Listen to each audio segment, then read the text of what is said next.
So the revolution has won. The naturals have won, the wild types. The purely anti-technology view, that you should just let things go back to nature, has a big problem because the world of nature is not morally better. It's not necessarily advanced at all. It may be more aesthetic for some, but for most people, it was more brutal.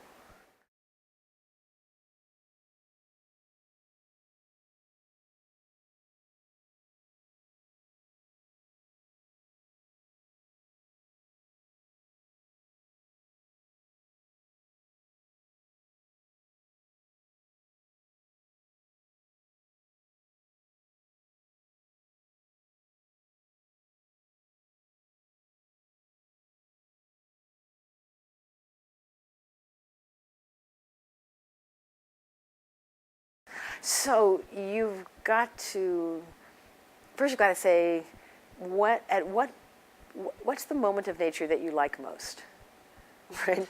Is it hunter-gatherer, or is it before that, before we organized collective hunting? Or is it when we figured out agriculture? Is that the nature that you want?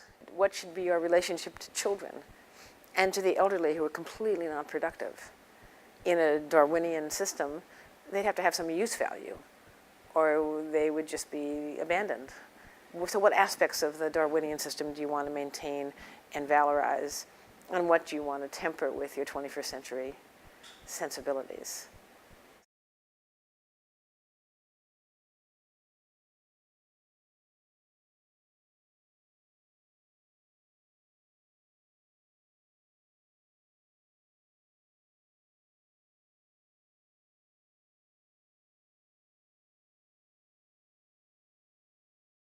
You can understand and have sympathy for people who are terrified of the technology and think that it's technology that did this bad thing to them.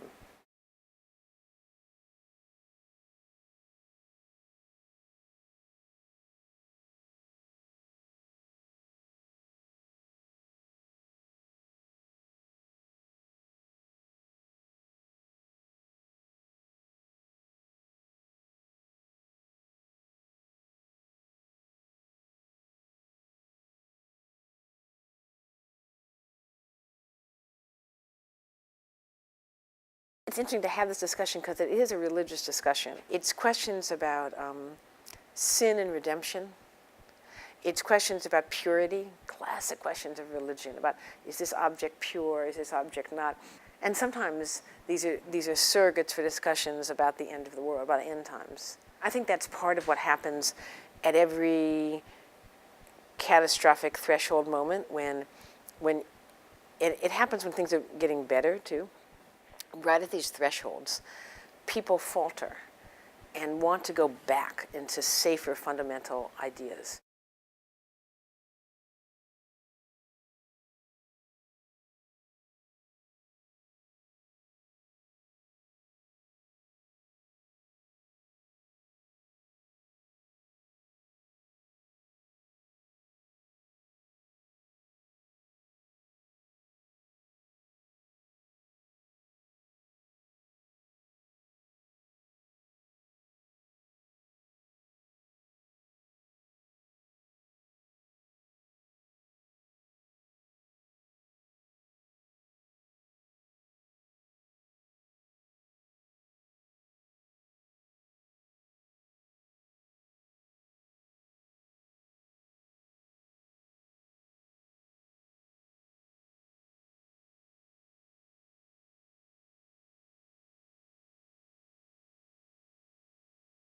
And the job of humanity is to introduce ideas like compassion and charity, righteousness, and justice into the chaotic and amoral world. The brokenness of the world in its natural state was what called into being the search for technology in the first place.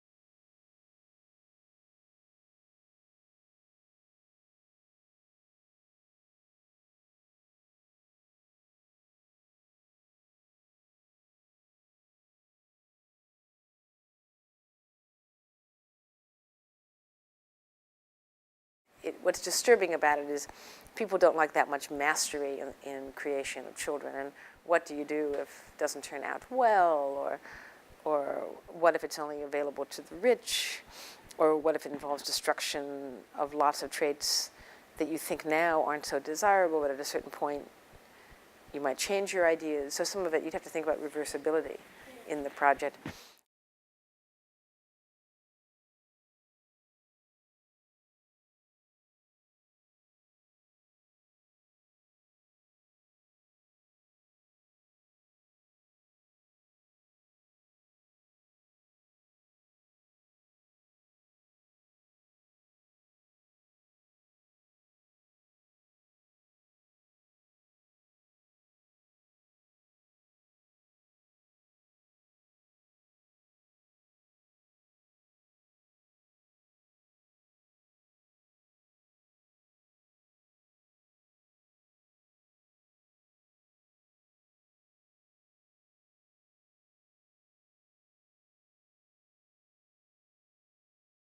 We know that human beings are capable of both capacities, depravity and generosity. So how do you work on that?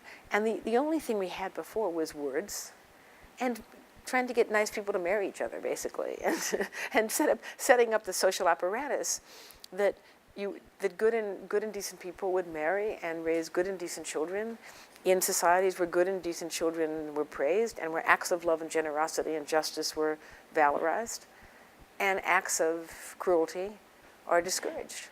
That's the mechanism we have. That's not so different from choosing a little bit more, right?